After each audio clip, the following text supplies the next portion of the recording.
And we now move our focus from Europe to order and peace. But before the scheduled keynote speeches from the State Secretary of the Finnish Ministry of Foreign Affairs, Johanna Sumuvuori, and Daniel Nexon of Georgetown University, we have a brief intervention to remind us of what is actually at stake in these discussions. Often we can get lost in the abstract level of some of these issues, but here to keep us firmly rooted to the ground and to show the stake and why this matters, I'm delighted to present Katrin von Zeld-Thiel, from War Child Deutschland, War Child Germany, which is an NGO that works with children in and around conflict around the world. Katrin is going to give us a brief 5-minute presentation of War Child's work that I hope you will bear in mind throughout the discussions that follow on order and peace. Katrin, over to you. Yes, let me adjust that a little bit. Thank you. Thank you very much, dear Ben. Thanks a lot also to the team of IFSH for organizing this and having us here. Dear ladies and gentlemen, yes, as Ben already said, we are War Child, an international NGO which was founded 1995 in Holland and UK. Since March this year, we are also operating out of Hamburg, Germany. Let me give you a few facts.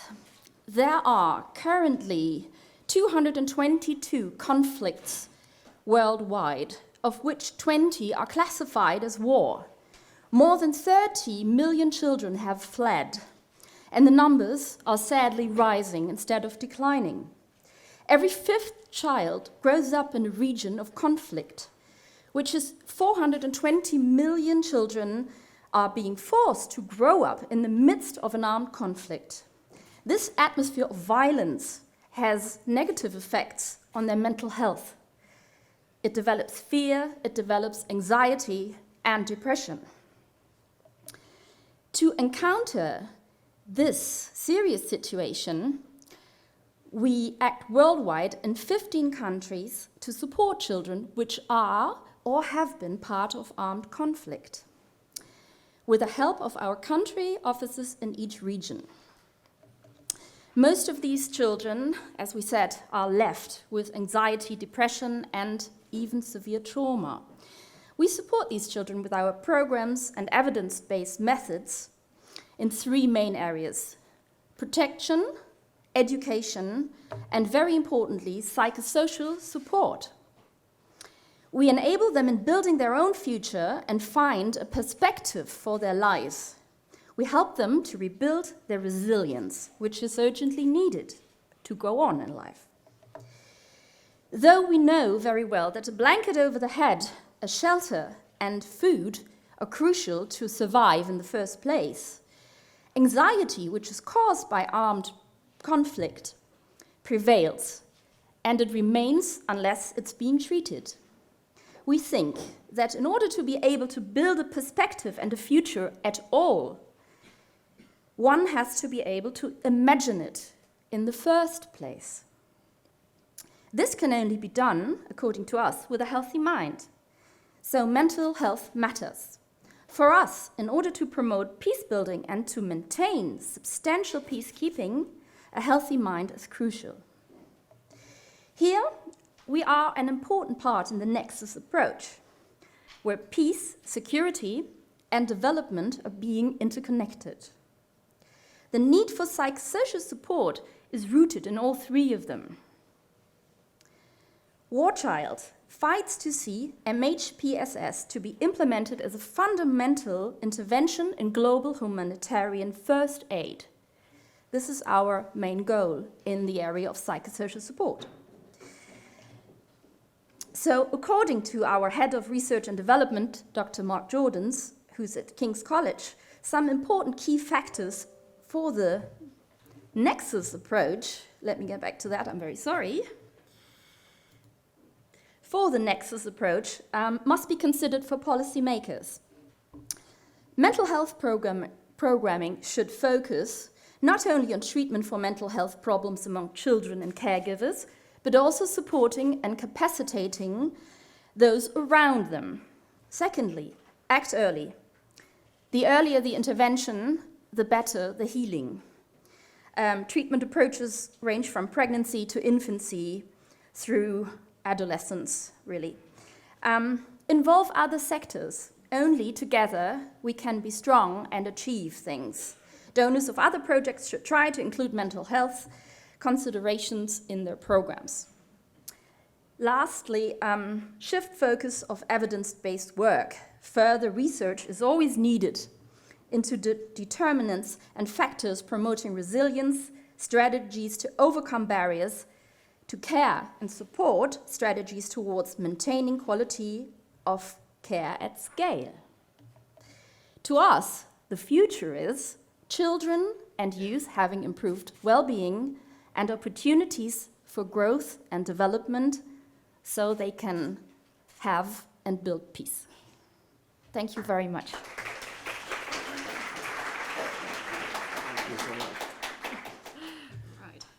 Thank you very much indeed, Catherine. You'll see immediately why War Child is such an obvious partner for this event. It's no coincidence, actually, when talking about mental health, that one of the thinkers who inspired this event, Mark Fisher, who's written a lot about lost futures, he also wrote an awful lot about mental health and the difficulties of attaining the suitable mental state to actually imagine a future again. Moreover, War Child actually worked with musicians. You may have actually come across the albums they made. We Were So Turned On, the group of covers of David Bowie songs, or War Child, the original Help Child album actually came out in 1995. And we also work with musicians in order to think and feel differently about the future. And so we're very grateful to Katrin von Zeld-Thiel and also to Lydia Slefier from War Child Germany for joining us today. Now, with that, please, borne firmly in mind, I would like to welcome our keynote moderator, panelists, and speakers for the second keynote session. Matthew Karnitschnig, from the Chief Europe Correspondent of Politico, will be our moderator for this session.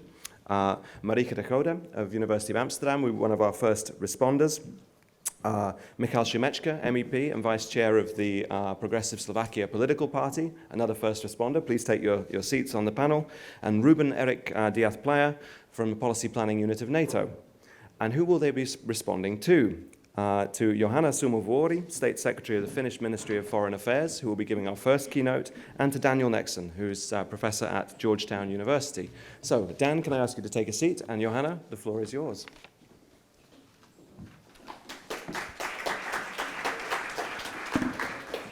Thank you very much.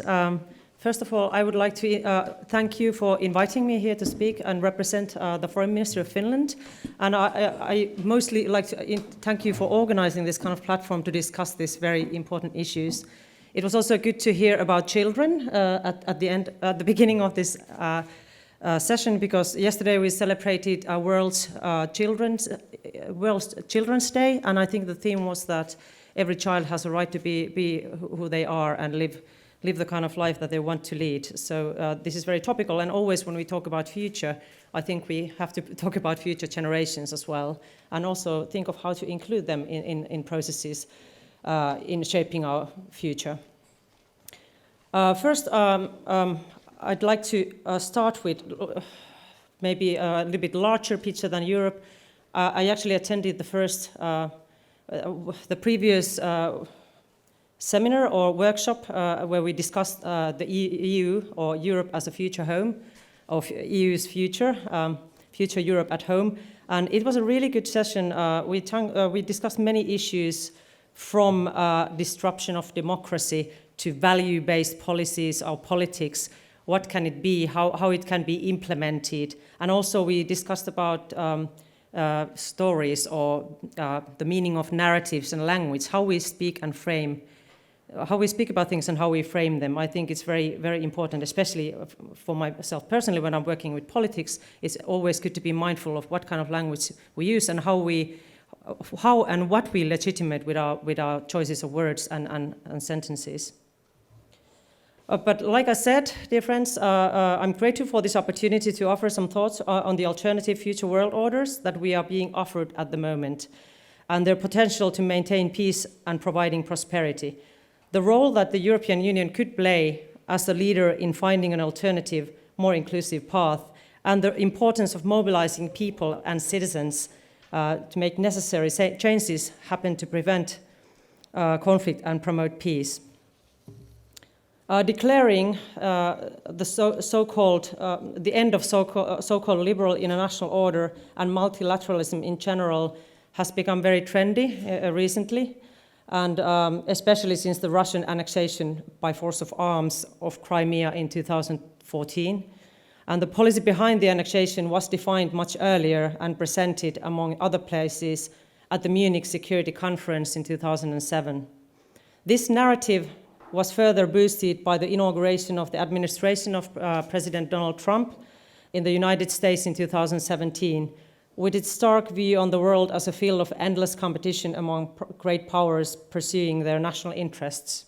America first, but there are other countries as well to kind of employing this kind of thinking and agenda. In this vision, we are all first and foremost called to be patriots, identifying with our particular nations and states.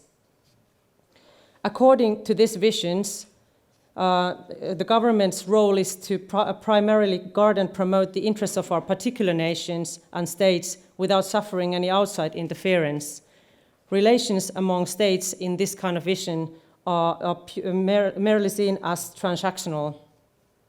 A similar vision lies at the foundation of the populist agenda promoted by nationalists everywhere, including Europe.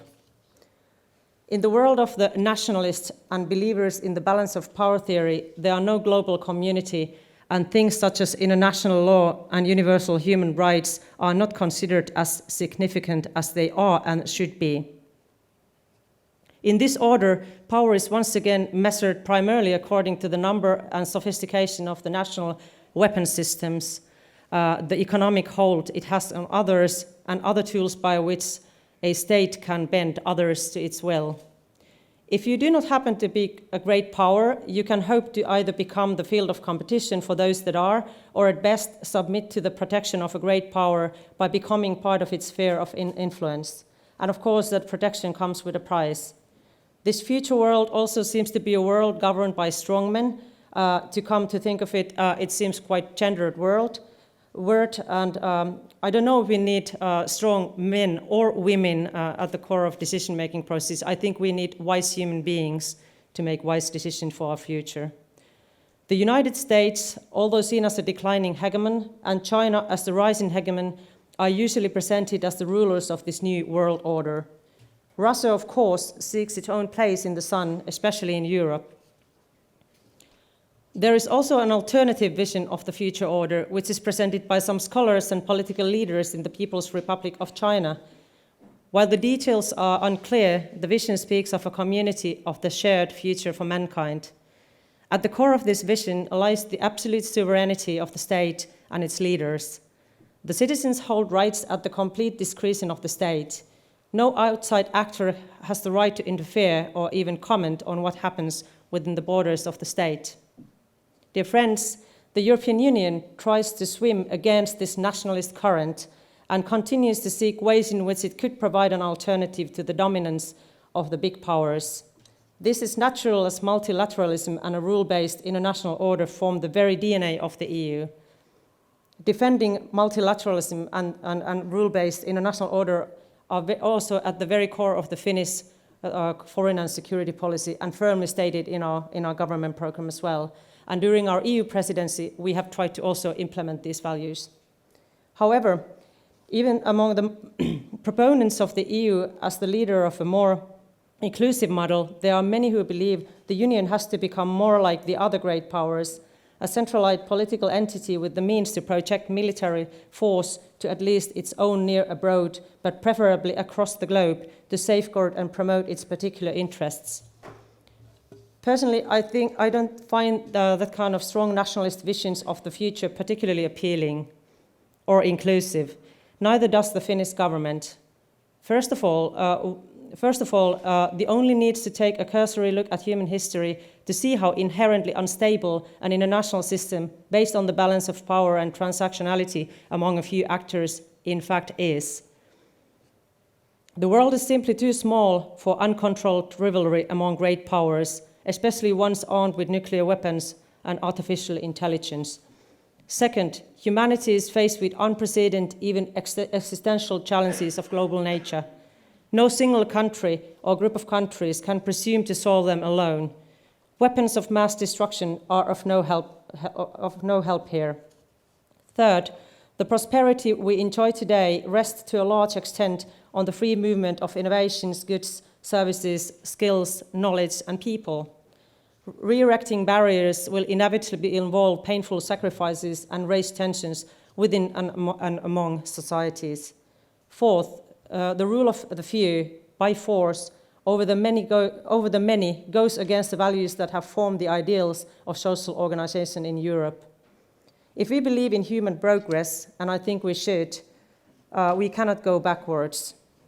We have to take into account the global challenges like climate change, which are a great threat to us all, to the whole humankind. It is for these reasons that the Finnish government believes that effective multilateral cooperation and an updated, inclusive, rules-based international order built on the values codified in international law are and will be essential also in the future. The protection and further promotion of human rights, gender equality, democracy, and the rule of law are key priorities in our government's program, as well as in the program of the Finnish presidency of the Council of the European Union. Inclusive democracies governed by the rule of law are stable, peaceful, and least likely to engage in aggression. They are also the most resilient and capable of innovation to overcome challenges. Another priority of the Finnish government is the prevention of conflicts. We are therefore seeking to play an even greater role than before in peace mediation, reinvigorating international arms control mechanism, and advancing civilian crisis management, both nationally and on an EU level. At the moment, the voices that are the loudest are the ones declaring the demise of the rule-based international order and multilateralism. Technological innovations are applied to the control and manipulation of the citizens, as well as to the development of more effective means of mass destruction. Increasing tensions among great powers, notably the United States and China, are negatively reflected in all fields from security to trade to combating climate change. Our joint efforts to solve global problems are turned into fields of competition. This should spur us to exert every effort to defend the values that underlie the rule-based international system that we have built since the end of the Second World War and the pulling down of the Berlin Wall. I was just recalling, discussing in today's session earlier that I was a teenager when the Berlin Wall fell down and how it felt at the time. And I'm a kind of a generation, representing the generation who thought that things are going for better, but it seems that we still need active everyday efforts to keep that track straight, because otherwise it's an everyday choice that we make to defend this system, or those values we have made. As the European Council stressed in its strategic agenda for 2019-24, the EU should be more strategic and assertive in its common foreign and security policy. Finnish government actually thinks that we have to also find ways to foster or how to advance the ways how EU is making foreign policy decisions, maybe thinking of the procedures as well, how to get more easily unified stances more quickly, and not let certain kind of backtracking operations to kind of hinder our quick response to certain challenges we face. The major global challenges facing us can be successfully tackled only within an efficient and effective rule-based international system. Respect for the international law and the promotion of universal human rights, gender equality and democracy and the rule of law must remain at the core of all EU external action. The new president of the Commission, Mrs. Ursula von der Leyen, has also highlighted the EU's role as the guardian of multilateralism. That is a very positive message. She has said, "We are stronger by doing together what we cannot do alone. With an assertive foreign policy, we can promote the EU's role as a global leader in this matter. Here, the unity of the EU itself is essential." Dear friends, we still have the means at our disposal to ensure that humanity will continue to progress and find a way to live in balance with the planet that we inhabit. I think we have already quite good policies in place. I think sometimes the matter is commitment and implementation. Let's not try to throw everything we have to the trash bin. Let's try to safeguard those good practices and international systems which are in place and try to get everyone on board to just commit and implement those policies.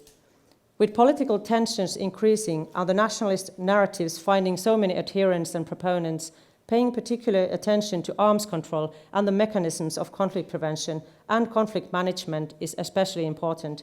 As we have seen, these mechanisms are also being dismantled, and not least in Europe. The window of opportunity for avoiding the most serious threats to peace is closing because of the effects of climate change. We need to mobilize popular opinion and demand to support action by the representatives of the people to move further from conflict and closer to peace and stability. We see such mobilization in the fight against climate change. We should also see it, and much more strongly than the cases at the moment, in support of multilateralism and international law, as they are at the moment and as they should be in the future. To mention just one idea, we should reinvigorate the United Nations associations across the world and harness the energy of the young people participating in the Model UN exercises for boosting reforms in the actual UN system. This work starts at home. We need genuinely partnerships among public authorities and the civil society. We need to shed the toxicity of political discourse and focus on the facts and finding solutions. Human beings are by nature innovative and creative. I think this creative spirit is also one aim of this platform and conference, to try to have open and ideative discussion as to what kind of solution we can find for the future. It's easy to point all the problems, but I think we also need to see the places where we can actually act. Let's make sure that the great leaps technology has taken forward are placed in the service of adapting humanity to the needs of our planet, adapting our societies to better meet the needs of all of their members, and fortifying the mechanisms that help us prevent violent conflicts. Many of these innovations are also already here. We just need to make use of them. In the end, this is a question of political will, at least as much as it is a question of resources. To conclude, I'm very much looking forward to a lively discussion and hearing your opinions and ideas on how to make sure that we avoid the dystopias offered to us and build a new kind of global order, maintaining the old part of it, the healthy core of it, but also finding new ways to develop it even further and get it more inclusive and democratic. And to state what I already have been stating many times today, a more inclusive and engaging democracy is safeguards also to better global order based on human rights and equality. Thank you.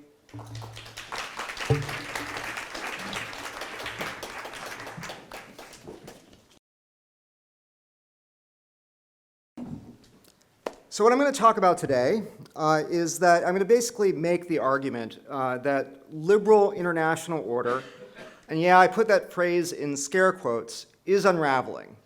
This is not primarily because of Trump foreign policy. This might not surprise people in the European Union, but in the United States, I think there's a lot of emphasis placed on Trump foreign policy. Although his foreign policy is certainly speeding up that process and making a soft landing for the United States and for the broader West less likely. The reason it's happening is three underlying processes that are themselves, first, driven or at least exacerbated by power transition dynamics, primarily the relative decline of the United States. That is, we're seeing the unraveling of the broader American hegemonic order via processes of order contestation and alternative order building. In this sense, Trump and Trumpism are symptoms and accelerants of these processes. They are not underlying causes. The arguments that I make today are actually from a book with Alexander Cooley, which Oxford University Press is publishing in the spring of 2020. You can already pre-order it, which is why I do this plug for it. But what I'm going to focus on today is a couple of things. What is liberal order? How can we understand its possible or in fact probable or ongoing erosion? And what do those processes of erosion tell us about potential futures of liberalism, since we're supposed to be oriented towards future? So whether or which liberal orders might we be looking at? So let me begin with this question. What is international liberal order, right? It's something we talk a lot about here. It's something we throw around a lot. We often use synonyms like the rule-based order, but I think it's actually more complicated than that. First of all, this is, by the way, this is a excerpt from a really nice piece by Corey Shack, who was a foreign policy official last in the Bush administration, that she wrote in the New York Times in July 15th, and was essentially how Trump's destroying the liberal order, right? So when we talk about international liberal order, you've already heard this, we often talk about rules-based international order. We often talk about three elements. The first is, you can sort of see here that some sort of notion of political liberalism, that repressive dictatorships are not consistent with liberal order. Secondly, we talk about what I'll call intergovernmentalism, the idea that multilateralism, for example, is the way that you engage in coordinative and cooperative problem solving in international politics. And third, we also tend to mean economic liberalism. And you see this here, the idea that Trump is replacing an embrace of open trade with hostility to mutually beneficial trade, and he's undermining trading relationships that are important. And you can also, of course, see here the widespread belief, at least in the United States, that US leadership and hegemony are crucial to international liberal order. So all of these things can be bundled together in discussions of international liberal order, and I want to unpack them a little bit in the next slide. So let me just begin with a basic question. Is contemporary international order liberal on any of these dimensions? There's actually a lot of really good work right now hashing out these questions, what is international liberal order, but also really good work by critics who argue that there really is no such thing as liberal order.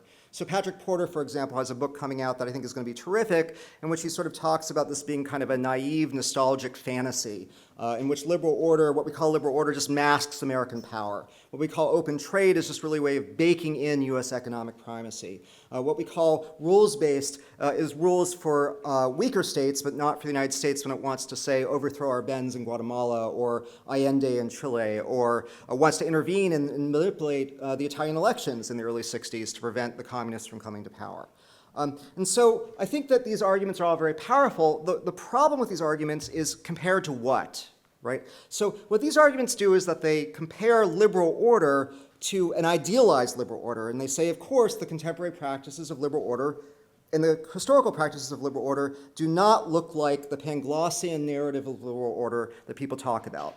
And yes, that's true. But if you compare the contemporary order to, say, the 19th century order, or compare it to the period I used to study, early modern Europe, or you compare it to Ming China, it looks pretty darn liberal, right? So there's a sort of, we have to actually think about what our reference point here is.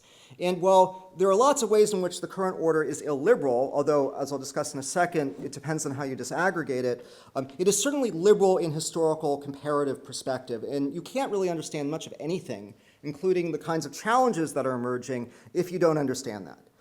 So let's take a closer look at these elements. So the first I've mentioned is political liberalism, which I understand as the notion that political communities in the contemporary world, those would be sovereign states, have some basic obligations to their citizens, usually in the form of negative liberties, right? Such as, say, physical integrity rights. The idea that states should not, for example, torture their own citizens. And that's sort of, you can have very minimal versions of this, where there are really very few rights at stake and very few freedoms at stake, all the way to maximalist understandings where the ideal state should be liberal democracies, right? And you get variation in terms of how much political liberalism in various regions or in various periods of time you expect from liberal order. The second is liberal intergovernmentalism. This is actually something that we heard a lot about in the last talk. The idea that states ought to coordinate and cooperate via multilateral institutions that follow deliberative and procedural liberal rules, right? At a minimum, the liberal intergovernmentalism posits that states exist in a relationship of sovereign equality, and that even asymmetric relations between them should be formally equitable, right? So that isn't always the case de facto, but de jure, that's the kind of notion here. And so, for example, spheres of influence are fundamentally illiberal in this liberal intergovernmental sense because they rely on patron-client relations in international hierarchy. So spheres of influence are out. In liberal intergovernmentalism, in the extreme forms, the strong forms, empire is out. The third right is economic liberalism, which I sort of understand as some minimal commitment to open trade in markets. But you can vary widely in terms of what you do in economic liberalism. It includes New Deal liberalism and social democracy, the Bretton Woods system, the 1990s Washington Consensus. These are all forms of liberal economics, but they're all very different in practice, right? And so economic liberalism has this very broad, it can be understood very broadly. It may or may not stress capital mobility. It may or may not stress relentless deregulation, or whatever. Okay, so understanding these three legs of liberalism is important to understanding what Tom Wright Brookings calls the convergence wager, right? And this is the optimism that happens after 1989. And this is the policy bet that is made both by Europeans and Americans, and to some degree by the Japanese, and by the Australians and other kind of members of the broader West, that if you did some of these things, they would have positive feedback on one another. Right? So if you brought China into the global economy, this would then lead to liberalization, development of middle class liberalization, so that all of these legs of liberalism are mutually reinforcing. And if you get a couple kicked off, right, if you get Eastern European states integrated into EU with some rule sets for how they ought to behave, then liberalism will follow inevitably, right? We know this is not the case because we know that it hasn't happened. Right? We've seen one of the reasons we're concerned about liberal order is we're seeing reversals and challenges in states that, according to the convergence wager, should be relentlessly liberalizing. But it didn't even make sense conceptually. So if you think about something like political liberalism and liberal intergovernmentalism, right, the idea that states have obligations to their citizens, and the idea of sovereign equality and multilateral decision-making, these are at odds with one another. So you hear this in complaints about how the United Nations Human Rights Council has Saudi Arabia and other rights-abusing nations on it over its lifespan. And indeed, the way that liberal intergovernmentalism, a commitment to sovereign rights, can shield states who are violating various kinds of civil liberties, political liberties, and human rights. Right? So it's not just that they're sort of, in practice didn't work, it's not just that sort of, this particular convergence wager didn't actually work, it's that there's no reason to believe that these props of liberalism necessarily reinforce one another. They can be in contradiction with one another. I'm not going to go into a lot of detail, but economic liberalism, for example, understood as the Washington Consensus, undermines political liberalism, at least understood as democratic rights to decide the fate of your own economy. Right? So there are always tensions within liberal ordering and liberal order processes. Indeed, you don't even need these legs at all, right? All these legs at all. So if you go back to the 19th century and the British Imperial Project, there is no liberal intergovernmentalism to speak of, but there is plenty of promotion of economic liberalism, that is, open markets. Right? So liberal order is actually a multifaceted, complex thing with multiple different configurations. Moreover, if we start thinking about that and we start thinking about contemporary order, it's clear that there's no such thing as the international liberal order, right? It's not singular, hasn't historically been singular, and it's not singular today. Order as experienced in Southern Africa is different than order as experienced in Europe, is different than order as experienced in East Asia, right? Some places look more liberal according to these three criteria in terms of international order. Some places look less, right? So there is no such thing as the international liberal order. Moreover, I find it helpful to think less about order as a thing. We actually heard this afternoon, but order as a verb, right? To think about international liberal ordering as ongoing processes of maintaining and producing various forms of liberal relations within and among states. Okay, so that's the conceptual work. So I'm turning to the second question, which I'll phrase as, is the past prologue, or at least does the past inform what we should understand is happening now? And let me begin with a kind of basic observation, which is that when I was a teenager in the 1980s and first learning about international politics, if I went into the bookstore at somewhere like, I don't know, I would have been Borders then, I guess, no longer exists. I would see, and even through my 20s and in my 30s, I'd see books like The Post-American World or Destined for War. These are recent books. Okay, I'm sorry, I've got this wrong. These are recent books, right? Destined for War, Zakaria, Western Order's Dead, Graham Allison, We're in the Thucydides Trap, Are We Going to Fight a War with China, right? We see, the United States is abandoning liberalism, the empty throne, all that stuff. The China order, right? We've heard already about the idea that the Chinese might be developing their own order that would be different than the American-led liberal order, right? So That's the stuff that happens now. If I did this correctly, I would then be saying, let's go back in time, which I'm saying now. Think about 1984, a highly influential international relations book after hegemony. Bob Cohen says hegemony is dead because the Bretton Woods system is over, but can we still have international cooperation in the absence of US hegemony? Well, yes, we can. A bestseller, The Rise and Fall of the Great Powers. The United States is overextended. Its economy is being eroded. It's spending too much on defense. There needs to be more burden sharing, or it will go the way of the Spanish Habsburgs. It will go the way of the British Empire, right? I took a course with Ezra Vogel. Japan is number one, right? Japan is going to become the number one economy in the world. Unless the US adopts Japanese economic principles, it's going to go into morass. Or on the Japanese side, the Japan that can say no, Japan is growing, the United States is declining, and now Japan has to assert itself on the international stage and say no to US bullying hegemony.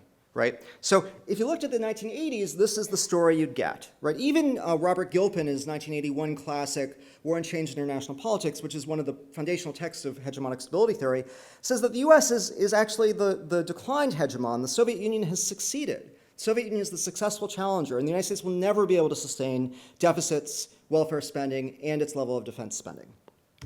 So what changed 30 years ago?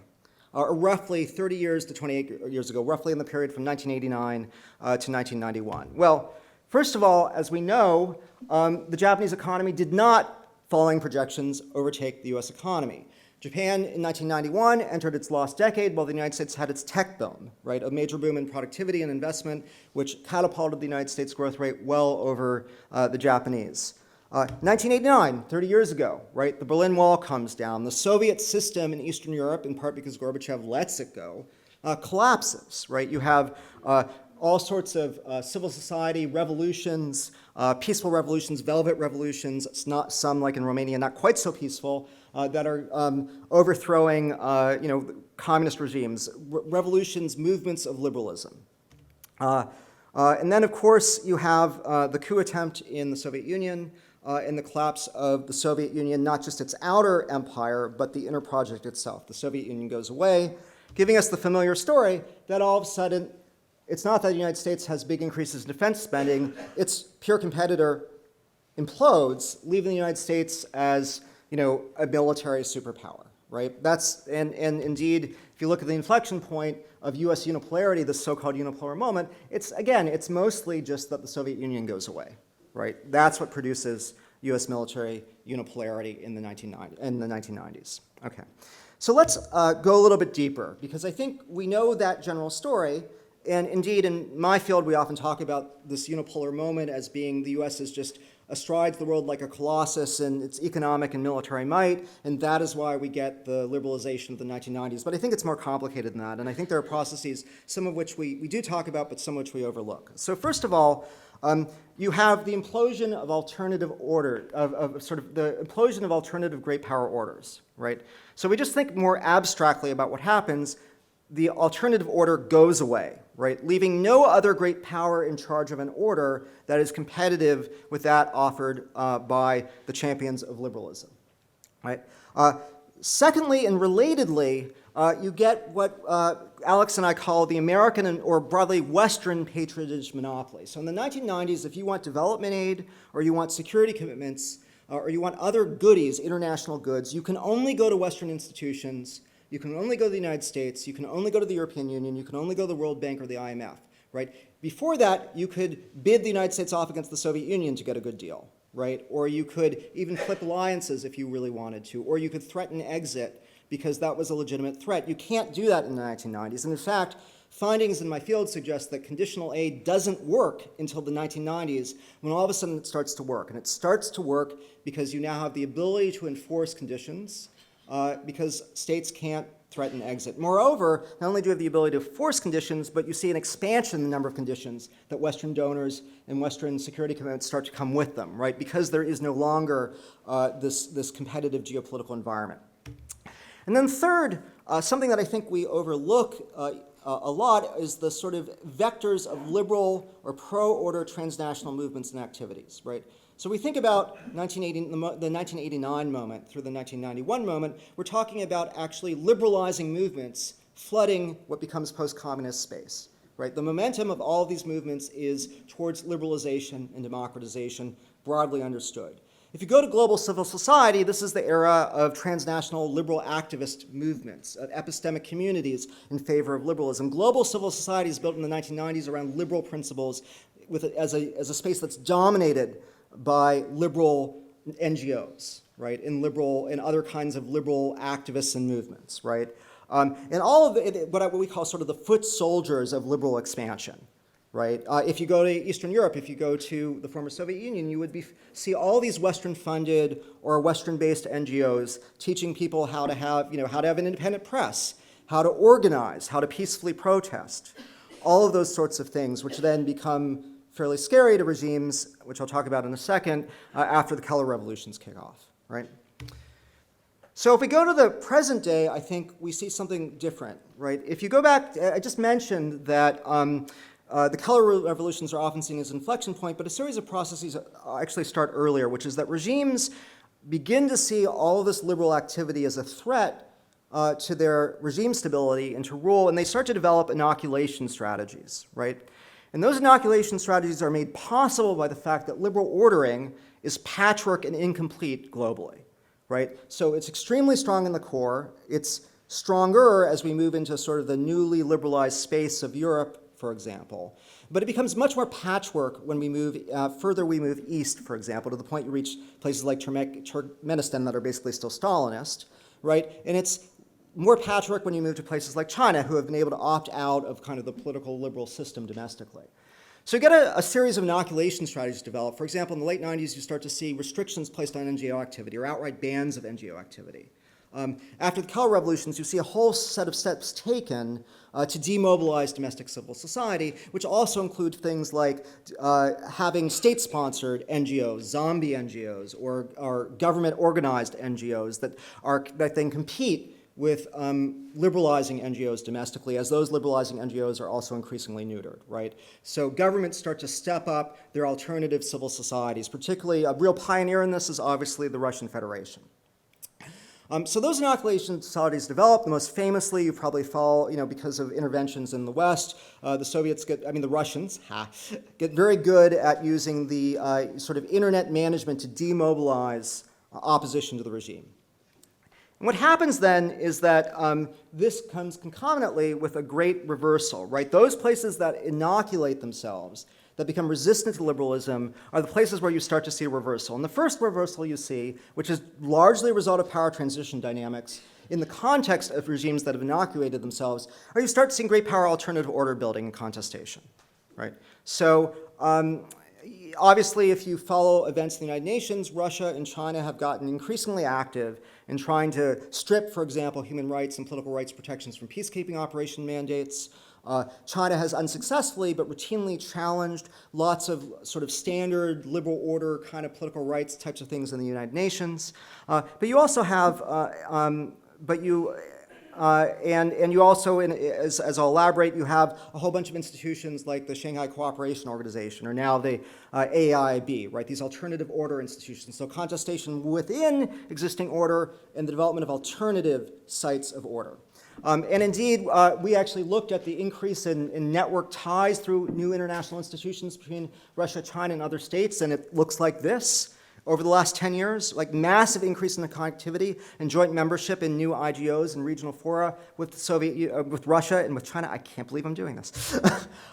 We have, of course, something that we all kind of fret about if you're on the liberal order side, the Belt and Road Initiative. Europe is quite familiar with the way in which the Belt and Road Initiative has been leveraged to contest order through, for example, getting the Greeks to veto human rights resolutions, and fears particularly about the Italians now. This won't make sense to you. This is the book. You don't have a legend, but this is how complex the environment has gotten. We now have lots of different competing IGOs, NGOs, transnational activities that are some are Western, some are non-Western, and that landscape was just Western, in the 1990s, more or less. You see the effects of this on some things I've mentioned, but you also see, for example, in the countries that condemned the re-education camps. In China, in the countries that then signed on to support, right, which were more countries signed on to say that China was doing fine in Western China than countries that opposed it. And most of those countries are somewhere along the BRI process or are recipients of Chinese aid. Which gets to the second point, which I've now covered up, which is that you no longer have a monopoly of patronage, right? Now you can go to other places than the United States and Western Europe if you want development aid and development assistance. And those places often, like China, don't impose the same conditions, right? So this has reduced to some degree Western leverage. It's meant that there's competition in bidding. It's also meant there's some evidence, for example, that even where the World Bank is active with all of its sort of transparency requirements, that there may be spillover effects from Chinese projects in terms of perceptions of corruption in countries. So there's this undermining of this monopoly of patronage, which was a really unusual condition that made it possible to extend liberal order. And then finally, there's the great reversal of counter-order transnational movements and activities. And in fact, we've only really woken up to this in the last 5 or 6 years, but people like Clifford Bob were already writing about the rise of right-wing transnational movements 10 years ago. The way that in the United States, groups like the NRA or Christian conservative movements were starting to fund transnational organizations and indigenous NGOs, often to oppose LGBTQ rights, right? So the American funding is important in Uganda's anti-LGBTQ legislation. But this accelerates, and part of this is, of course, indigenous. You have, of course, the rise of the European far right. We've just heard critiques of that. Trump and Trumpism are actually part of this movement more broadly. But this is now, although it is indigenous in origin or even funded by American dark money, and still probably even funded more by American dark money than anything else, Russia has attempted, as we all know, to assert itself as a broker in these movements, right? So funding, for example, the World Congress of Families, right? Or trying to penetrate the NRA, right? And we all, of course, know the story of the Liga, we all know the story of the Freedom Party, right? These kinds of procedures, which can be seen as a reversal of what Russia and other countries thought the United States was doing to them through the National Endowment of Democracy and civil society building. So all of these arrows that promoted liberalization, the momentum is all in the other direction. All right. And indeed, you could argue that we're potentially facing a perfect storm of these, which is that we're facing a situation of positive feedback among counter-order movements, great power challenges, and alternative order building. I'll come back to this if we need to. I think I've already taken a fair amount of time. But the point is that counter-order movements get ideas from alternative orders. You can look to the Chinese model. If you're a cultural conservative, you can look to the Russian model. This helps forward their ideological agendas, which then allows, for example, some states to be captured or domestically fragmented, which means those states start to become sorts of revisionism or contestation of order themselves. The more states that become sites of contestation of order, the more power shifts against the dominant actors, right? Because they have fewer allies, fewer clients, fewer supporters, and you can get this positive feedback, this perfect storm, whereby order can erode without anybody ever firing a shot. And indeed, the striking thing about today is that the United States itself was captured by one of these counter-order movements, that is by Donald Trump, which is, I think, actually unprecedented in the history of hegemonic decline, right? That the counter-order movement itself captures the dominant actor, and we're still trying to figure out what that means. Now, what does this tell us about exit? Well, if you think about these processes, we actually learn some things that I find fairly interesting. The first is that if we look at processes of order contestation and alternative order building, what we see is that they're primarily focused on attacking political liberalism, right? And they're focused on attacking political liberalism through liberal intergovernmentalism, both contestation within liberal intergovernmental institutions and the creation of new ones, right, of alternative sites of multilateralism that do not carry with them these kinds of baked-in political liberal rights. Which suggests to me that while political liberalism may be in real trouble, liberal intergovernmentalism is doing quite well, right, and is likely to do well in the future. It will just be a liberal intergovernmentalism with fewer political liberal attributes or even authoritarian characteristics.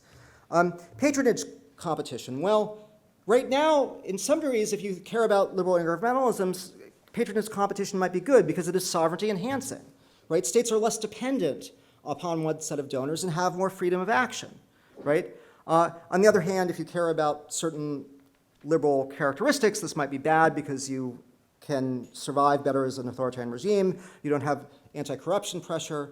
But the flip side of this is that we also know that in competitive geopolitical environments, the standard solution is that states establish spheres of influence. Right? They lock down states that they worry about losing to competition by establishing hierarchies of various sorts, including empires.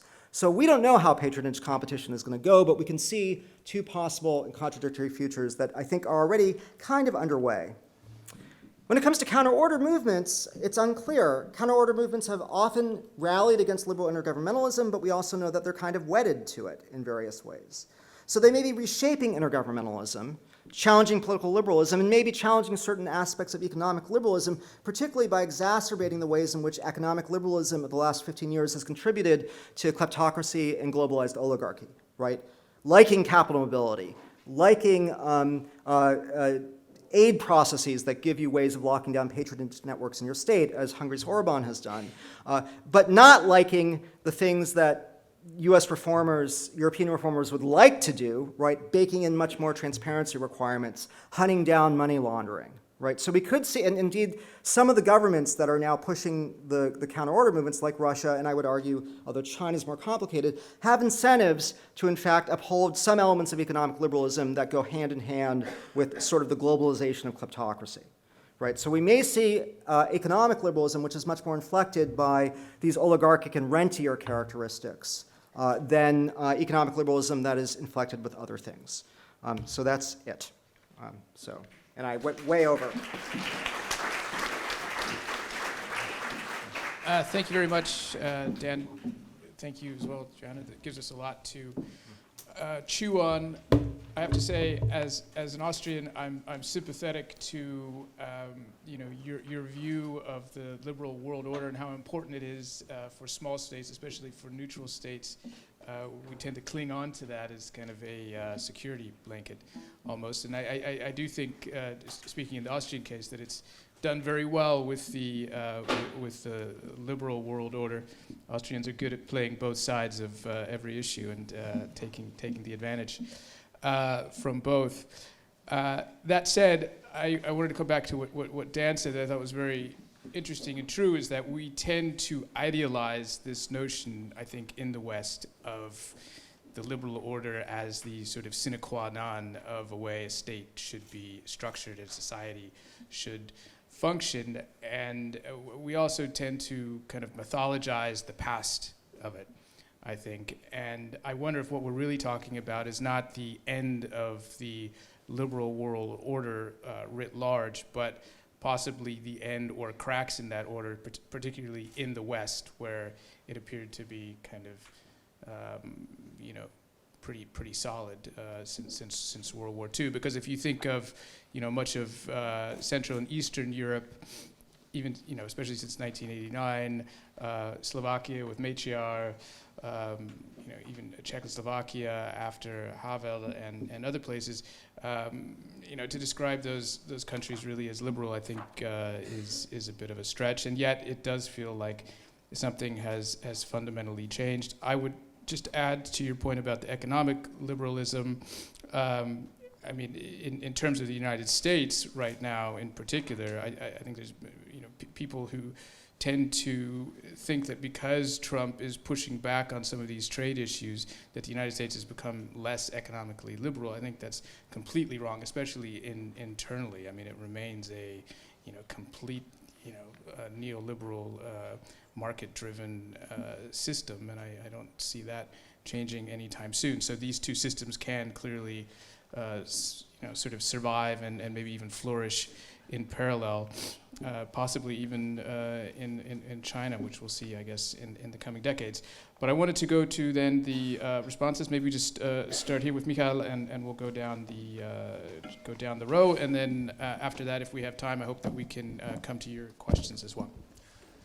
Thanks, Matthew, and first of all, thanks Ben and others who organized this conference for inviting me. Now, I won't even attempt in 5 minutes, or what is the time that I have, to say something coherent about the state of the world order, because, well, there are only two types of people who would attempt that, and either you're a top-class academic or you're a very self-confident politician, and I'm neither, so I'll just have a few remarks on maybe not all that much connected. But I have to say, I come from a country, from Slovakia, which is the big winner of the liberal international order since 1989, where perhaps of all the post-communist states, where Slovakia is the most integrated, and it's also a small state, and has benefited immensely from the economic side of the international order, as well as the security arrangements of NATO and the EU. But still, it's almost impossible to talk about it in this way, say in our national politics, and it's impossible to convince people that that actually we have to think beyond our national interests in foreign policy, in European policy. That's a deeply unpopular view, even as our very sovereignty depends on sharing that sovereignty with the rest of the EU. I would make a few remarks on the role of the EU that Johanna has very eloquently articulated. My problem is that the EU hasn't. I mean, thinks of itself as a model of a multilateralist, as sort of swimming against the tide of this transactional, cynical power politics. But there are many instances over the past couple of years where this hasn't been true. I mean, one that comes to mind is the EU's reaction and behavior in with respect to the UN migration compact, which is something that I thought was deeply shameful, the way the European Union was unable to find a common position and sign and for all the member states to sign up to this contract or this compact, which is quintessentially in the European interests, as well as in its kind of aligned with its normative, with its professed norms. The other very recent example is what is the decision not to open accession negotiations with North Macedonia, Albania. This is obviously not like big international order stuff, but it's precisely the kind of thing where the European Union tries to uphold a rules-based, international relations, and these were the rules, and we simply broke them because we changed our mind, and this is again not reflecting well on the EU's credibility to promote a multilateral global order if we do these kinds of things in our in the accession countries. There's on the conceptual side and responding to Dan's presentation, it got me thinking when you sort of contrasted liberal order with alternative orders. So look at you whether this is the right way of thinking about it, whether the opposite of the liberal order is an illiberal one or is it disorder, because that also seems to me that is a question worth asking, and I have in mind in particular the recent a very recent crisis in the EU's neighborhood, which is the Turkish invasion of northern Syria, and what makes this example interesting is that actually it was a very orderly thing that transpired. Trump gave the go-ahead to Erdogan. Erdogan invaded northern Syria, and in a couple of days, suddenly there was a deal with the Russians, and everything was very orderly and very almost predictable. So in this would for me be sort of a very good illustration of how this alternative illiberal order could work and works in practice and delivers in very brutal and cynical terms some sort of stability. And the reason I bring it up is that what is attractive in these alternative orders or alternative ordering is not, I think, when you spoke about China and Russia, I don't think it's the Chinese and Russian models of, say, domestic political arrangements, rather than their foreign policy, which is I think attractive, or the illiberal orderings that they produce, because I mean, as there's a very famous quote from I think Ivan Krastje, which says that Russia is not a model for anyone, not even itself, and I think that's very true. I mean, nobody wants to live in Russia, but there are many states and many leaders who would want to live in a world which Russian foreign policy is trying to produce, and this is then coming back to the kind of actor that the EU wants to be. There was a moment in Johanna's presentation when she said that there's a debate about whether the EU should become more of an empire, have a more muscular foreign and security policy, to be able to play the same game with Russia and with China, and to be somehow a player in this possibly emerging illiberal orders. And what struck me there is that the idea of, say, the European army as being one of the instruments of that muscular foreign policy is equally popular and equally, supported by President Macron as by Prime Minister Orban, and there's something kind of deeply disturbing in that. So I think if we move along, if Europe moves along with defense integration and we're having a more stronger security policy, I think we'll arrive at a dilemma at what purpose to use it for.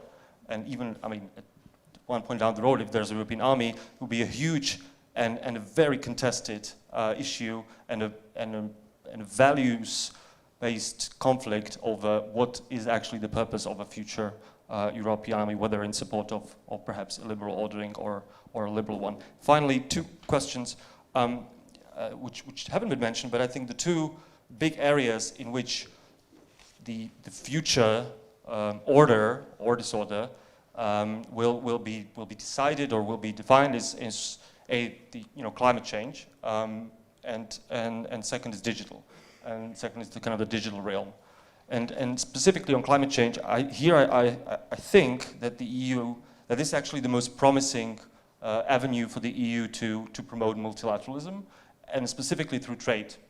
Because of its strength in trade, and I think that the sort of make or break issue here will be whether the EU will be successful in promoting the carbon tax or the carbon import duty on a worldwide level. Actually, it's a small thing, but I think it says a lot about whether the world can tackle climate change together. Thank you.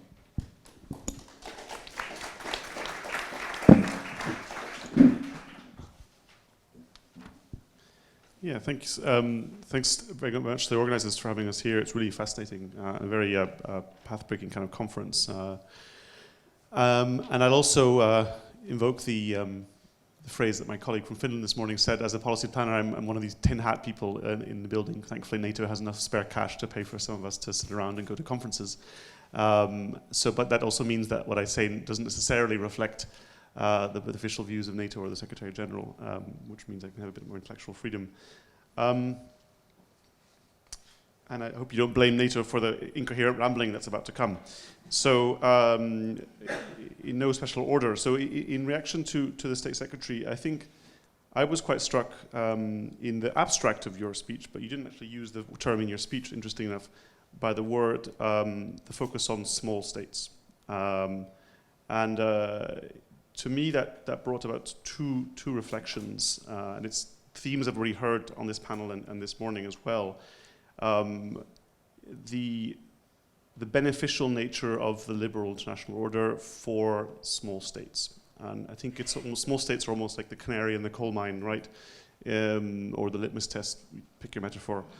There's this book from a few years ago by Wes Mitchell and Jacob Grigiel called The Unquiet Frontier, which is all about how the US can push back against authoritarian power centers like Russia and China, who are probing at the periphery, and how they can defend actually peripheral states. And they talk about the notion of the liberal international order being very good at protecting what they call geopolitical diversity. And that's actually the point that I think Dan was making as well, that all things considered, small states, small and medium-sized states have done relatively well. We haven't been gobbled up. They haven't been asked to join empires. They haven't been asked to submit and shut up. It is an order where small and medium-sized states can actually do quite nicely. So my point here is that there is actually, and this actually connects with what our Estonian colleague was saying this morning, is that the liberal international order isn't just some disembodied thing. It actually has a name, has an address and a postcode. There's a real geography and there's a real geopolitics behind it. And that we actually, if we are serious about this order, about preserving it, defending it, adapting it, it also means making sure that it's actually real and physical and tangible in its geography and defending it. And here's where I bring in the NATO angle, which is, we are, of course, still living in a world of physical states with physical capabilities, some of which are quite sharp and quite scary. And so we do need to make sure that we have the right capabilities and are investing in credible capabilities to defend those states, and those small states in particular, who are sometimes on the borderlines.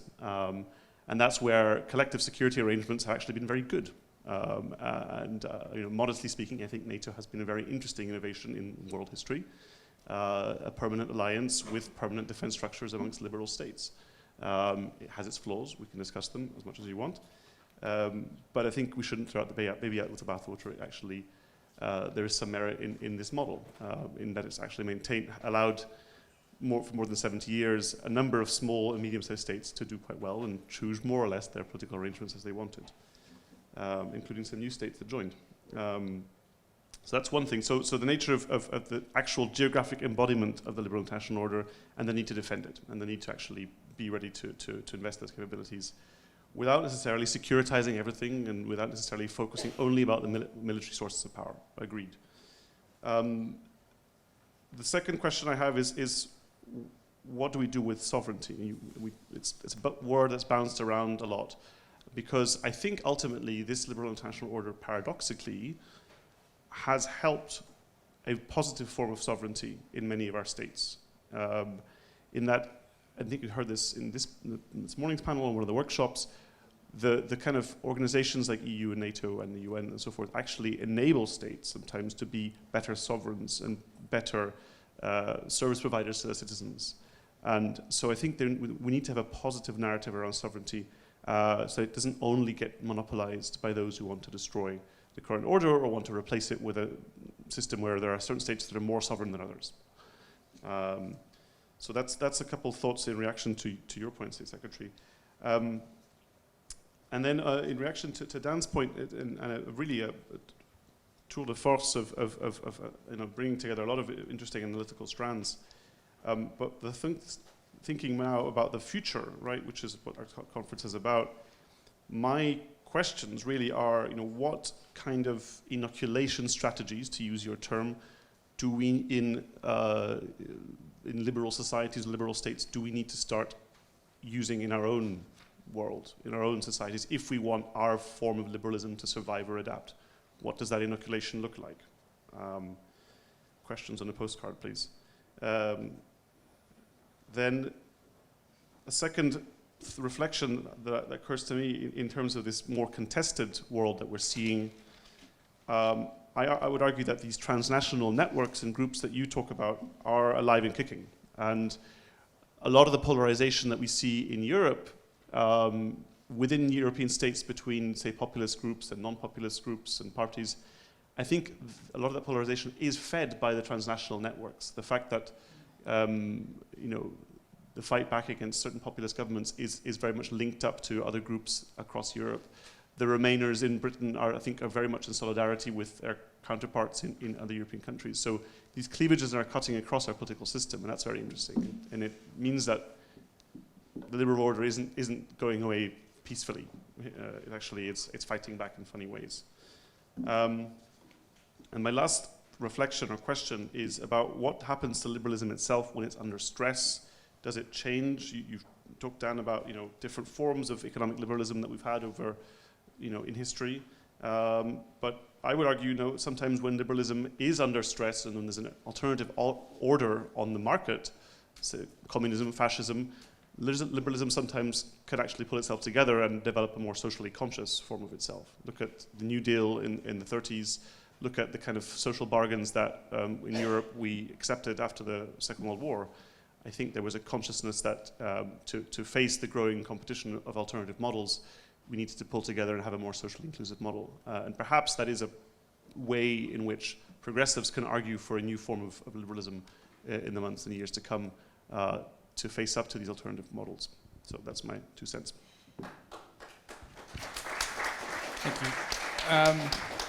Maybe one more point and then we're gonna come back and offer you to obviously an opportunity to respond to this. But what Ruben just said about sovereignty made me think of something that you mentioned this morning in the context of the EU, and that you could possibly have a European Union with illiberal states within it. And I'm wondering, just how that might look and function, because that in Europe at the moment is obviously one of the real tension points. And you mentioned the United States, and that it had a history of having these illiberal states and regions in it.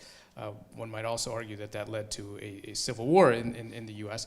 Over the issue of slavery. But anyway, maybe we can get to those points after. I'd like to get your response. Great. Thank you. Well, a lot has already been said. Still, I'd like to try to ask a few critical questions.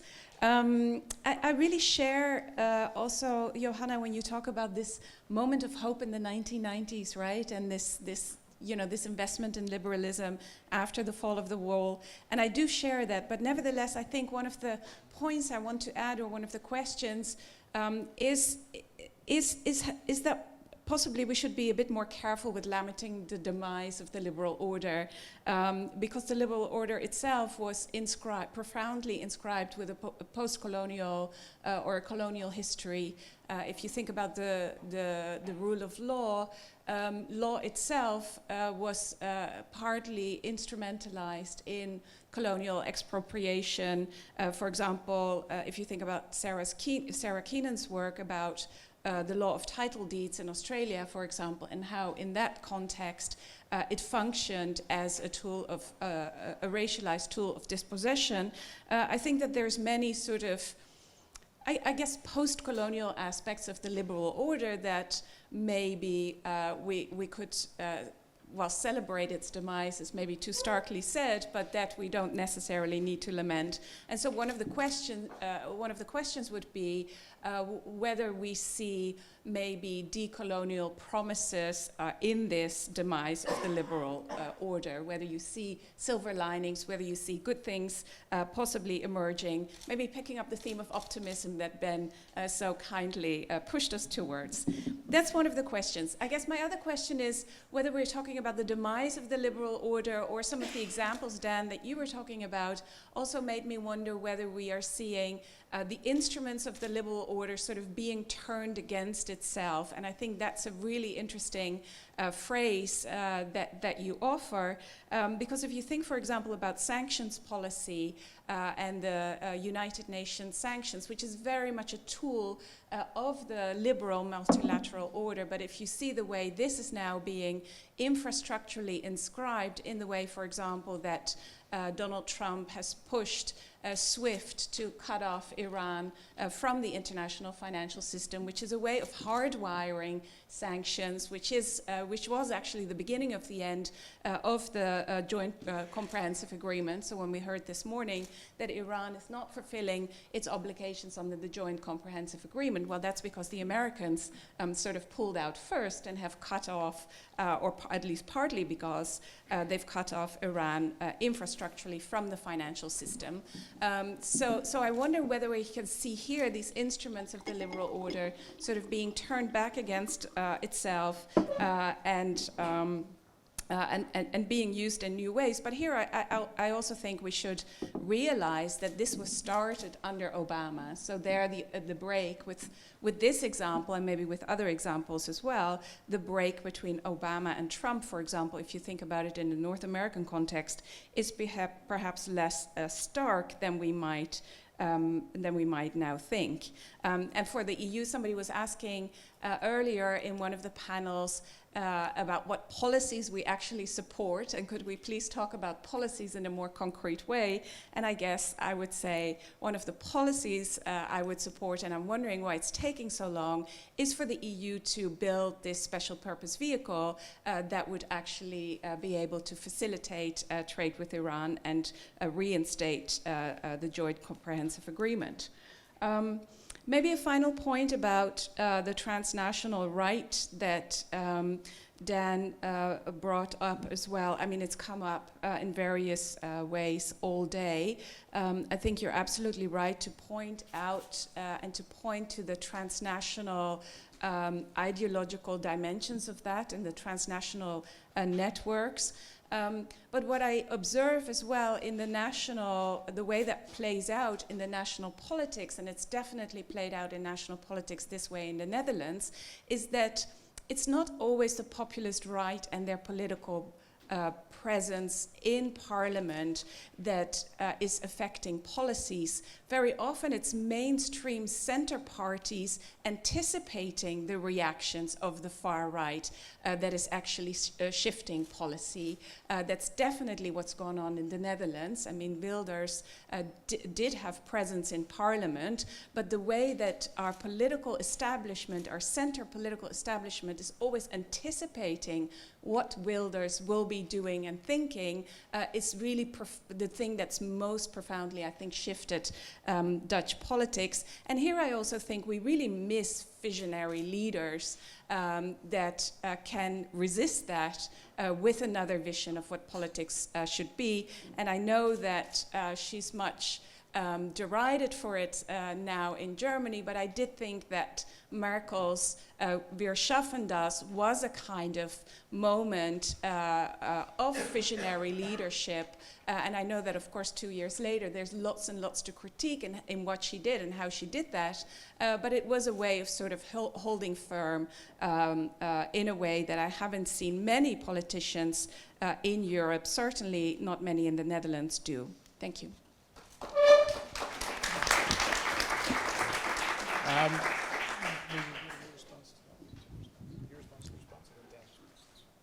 Okay, can I respond to everything at the same time?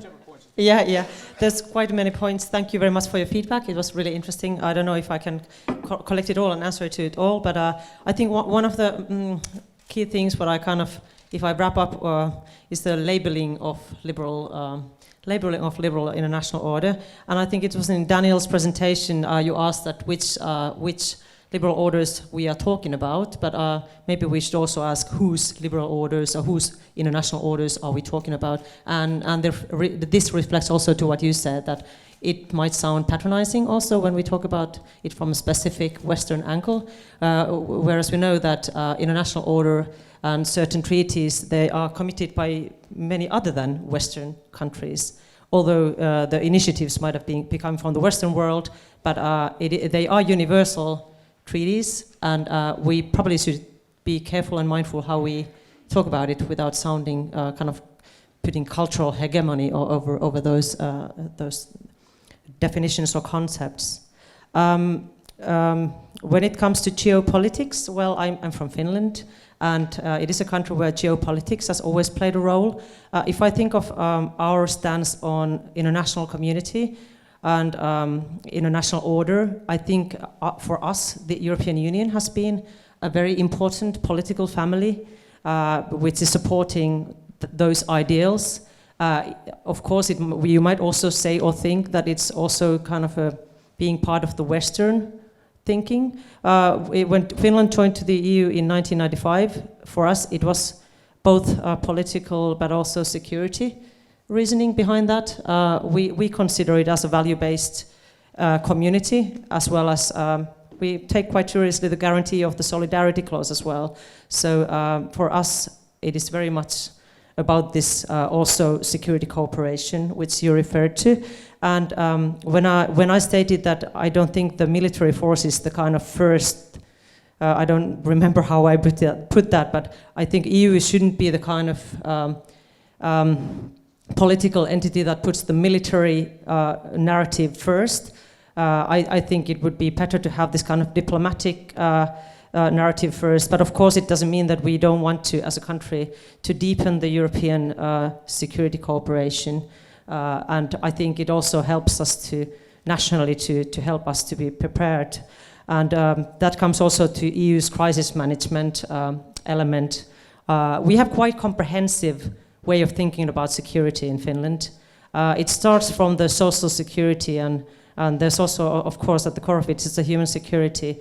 But there are different kind of elements in the society that has to be in place to get this kind of comprehensive feeling of security. And of course, military security is part of that, but it's one part of that. There are other elements too, and I think EU has been great in stressing social Europe, kind of ideas of social Europe as well. There was one other question, which.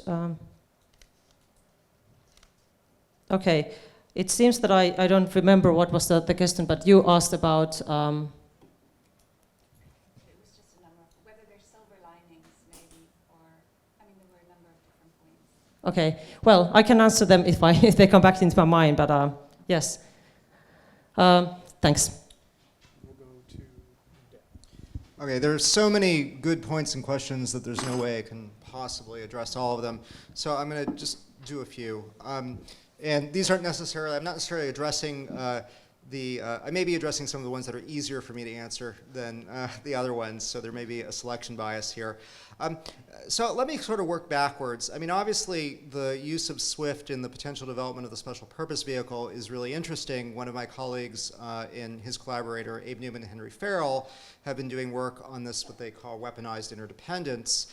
And the point that they make is that a lot of the kinds of, some of the forms of asymmetric interdependence that can be used as these kinds of tools of coercive power are deeply baked into kind of the way that the structure of trade has evolved, but others are more dependent upon policy compliance, right? So the ability, for example, and it's not, and so, some of these things essentially require, so the use of some of these instruments only works for as long as the United States can generate consensus among some of the other states involved that the uses are appropriate, right? And so the fear with SWIFT is because that mechanism has been so effective at reversing the JCPOA that might be accelerating efforts, whether it's the SPV side or whether it's Russia's trying to develop its own system for financial transactions too, that it might accelerate kind of these decoupling processes. But we really kind of don't know. From my perspective, what this highlights is the degree that which U.S. power position has been hugely dependent upon its sort of infrastructure of alliances and partnerships in ways that I think are really underappreciated in the United States. For example, we have this debate about burden sharing all the time, and we have this debate about when Trump wants countries to pay up and stuff like that.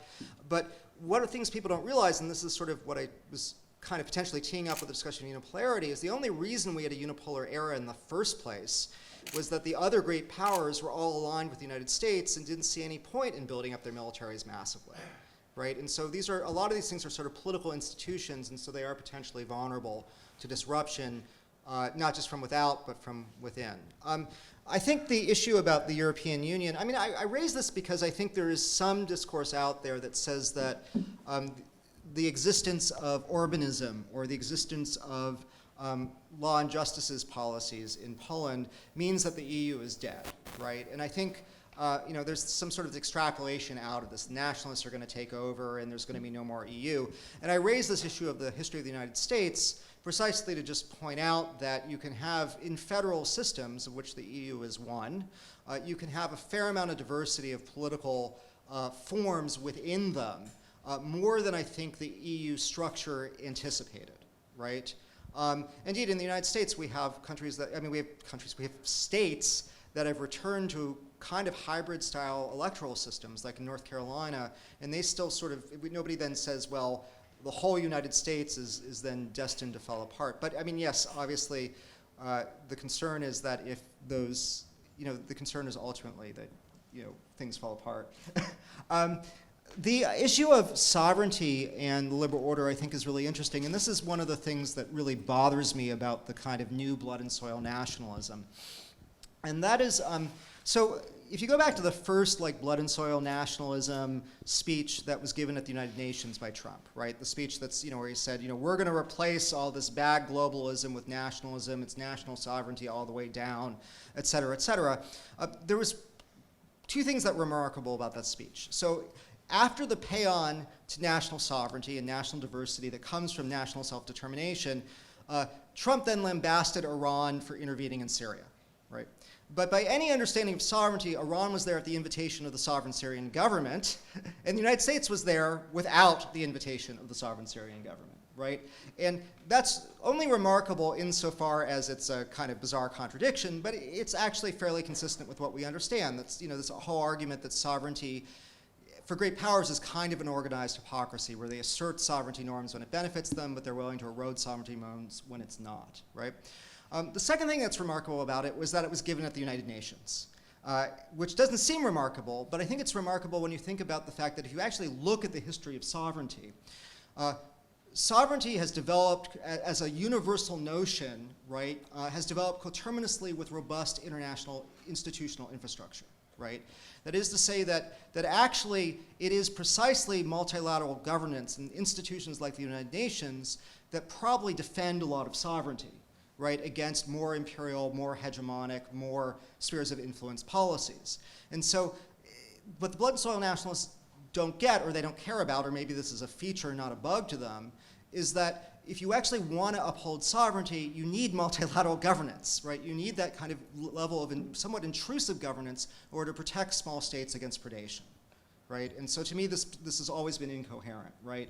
And while obviously nobody denies that there's been tons of informal imperialism, tons of neocolonialism, a lot of hierarchy in the international system, this is technically what I do as I study international hierarchy, it still is to some degree, this paradox is I think something that we may learn to miss, right, if this system is eroded. The last thing I did want to say is about, I think people underestimate Russia's pull as a model, right? Because I think they focus on sort of Russia's kind of kleptocratic rentier state economy. But as a beacon of cultural conservatism, Russia is very much a live model, even within the United States, right? This is the same reason why Orban punches above his weight. There are a lot of sort of, the sort of new Catholic conservatives in the United States, they're less into Russia, but they're really into Hungary, right? Because they really like the fact that Orban decertified gender studies and things like that. So this sort of hybrid sort of authoritarianism, cultural conservatism is very attractive to a lot of people in the West, right? As a way of defending against the encroachment of liberal hubris when it comes to allowing gay marriage and other types of things that I think really have caused a backlash, not just in parts of the United States, but particularly in East Central Europe and other places. So that's it. We're running a bit over, but take until Okay. 15:45, and let's open it up. Okay, let's open it up to questions. Looking forward to your feedback. Up here in the front.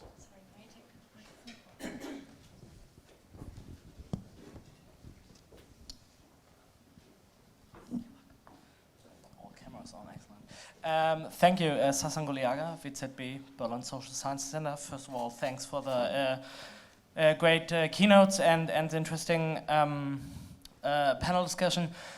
One observation up there says no future order, no future peace, and there's been a lot of talk about order on the panel and in the keynotes right now, and very little about peace. And connected to that, we have a very excellent intervention at the beginning of that session, and there's been even less talk about war. So I would be interesting if some of you would take the chance to maybe say something about that as well. I would love to hear that, and perhaps directly to Dan Nexon, sort of in an additional thing.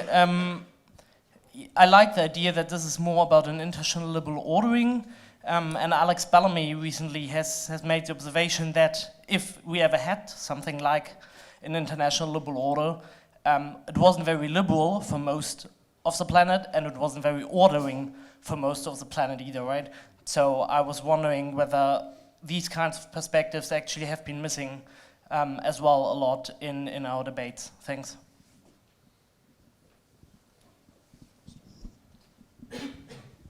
Thank you very much for your question. Actually, it was a spot-on question, because I find myself sitting here as a country state representative, but my roots are actually in Finnish peace movement, and I have hardly used the word today here.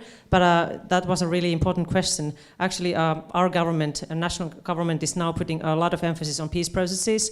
It's actually one of the key policy targets in our foreign and security policy thinking, and we believe a lot in conflict prevention, and also I mentioned this comprehensive thinking to security, and I think that we have to have if you talk about EU, we have to have certain things in place. We have their Civilian Crisis Management Compact, which is a civilian way of doing crisis management, which is also working in concert with military crisis management if needed. But there is this kind of a palette of development work, which is also building up peace, development work, humanitarian work, pre-conflict work, civilian work, and then post-conflict reconstructive work. And those are also very, very important elements. Peace mediation is one thing we want to foster in Finland. We have put more resources to peace mediating efforts in budget as well as for civilian crisis management on national capacities. But we also now have high hopes for the new commission to take a stronger emphasis on peace processes. I think we have to speak about that also.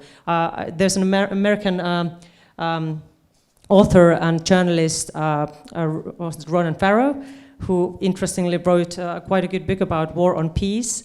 And I think that is something we have to avoid. I think we also have to look at our national policies, what kind of efforts, what kind of civilian capacities we have to put in place. And if we are talking about narratives and language here quite a lot.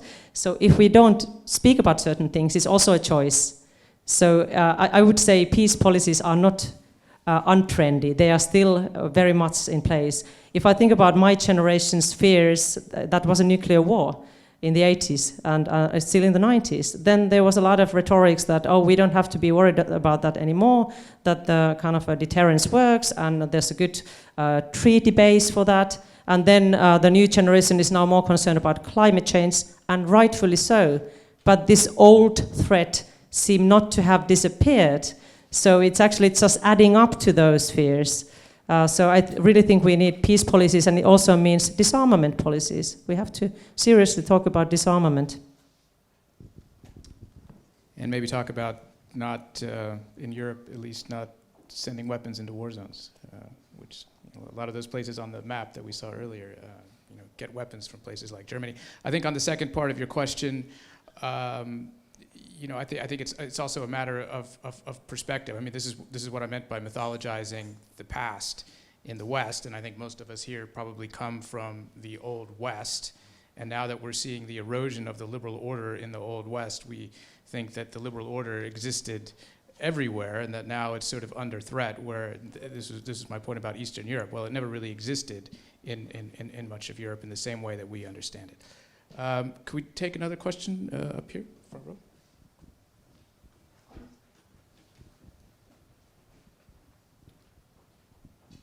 Thank you so much. Cornelia Diana Baciu, DAD postdoctoral fellow at Johns Hopkins University in Washington, D.C.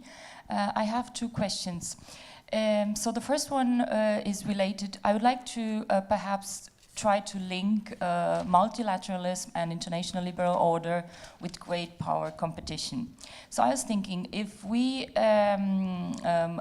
try to understand or explain multilateralism based on intergovernmentalism and liberal institutionalism, then we can see multilateralism basically as a way of getting out of anarchy, which is a problem because it can lead to great power competition and security dilemmas and so on. So basically then we have international institutions trying to constrain states' preferences and constrain or limit great power competition.